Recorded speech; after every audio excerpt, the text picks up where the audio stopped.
السلام عليكم ورحمة الله وبركاته حبايبي وأعزائي المشتركين معانا في قناة الدكتور مع الدكتور خليفة مختار خليفة أخصائي الكبد والجهاز الهضمي والحميات. النهارده إن شاء الله حلقة جديدة في صيدلية الأمانة مع عم مختار اللي ماسك صيدلية الأمانة حبيبنا كلنا، وأنا قاعد معاه بالصدفة لقيت واحد داخل يصرف منه روشتة. قلت له مالك؟ قال لي أنا عندي التهاب في مجرى البول، وعملت تحليل ورحت للدكتور المسالك. فدكتور المسالك طبعا عمل له تحليل بول وكتب له علاج، بس طبعا في حاجات فنيات في العلاج لازم نكون واخدين بالنا منها. الدكتور طبعا كتب له حاجه زي السيبروفار سيبرو 500 وزي السيبروسين وفوار ايبيماج معانا. طبعا فوار الايبيماج دوت بيتكون حاجه اسمها سيترات مغنيسيوم، ومعانا مجموعه السيبروفار اللي هو السيبروفلوكساسين.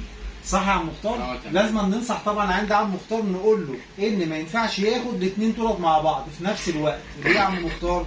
لان عندنا المغنيسيوم اللي موجود هنا بيتفاعل مع السيبروفار ويبدا يقلل امتصاص المضاد الحيوي والماده الفعاله الموجوده، علشان كده ما بيجيبش نتيجه واكننا ما بناخدش مضاد حيوي خالص.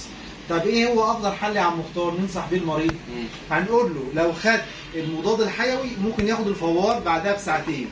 لو خد الفوار الاول ممكن نقول له ياخد الموضوع حيوي بعدها ب6 ساعات يا عم مختار. بس مش هنقول السيبروفار بالاسم، مش احنا هنقول بالماده سيبرو الفعاله فلوكساسين بصفه عامه يا عم مختار، سواء مجموعه سيبرو او سيبروسين او سيبرو فلوكساسين او سيبروفار. اهم حاجه نعرفه ان الفوار لو اتاخد معاه هيأثر على الامتصاص بتاعه ويأثر على المفعول بتاعه، علشان كده ننصحه نقول له ان لو خد المضاد الحيوي ياخد الفوار بعدها بساعتين، لو خد الفوار ياخد المضاد الحيوي بعدها ب6 ساعات، والافضل طبعا ان هو ما ياخدهمش مع بعض عشان يستفيد بيه.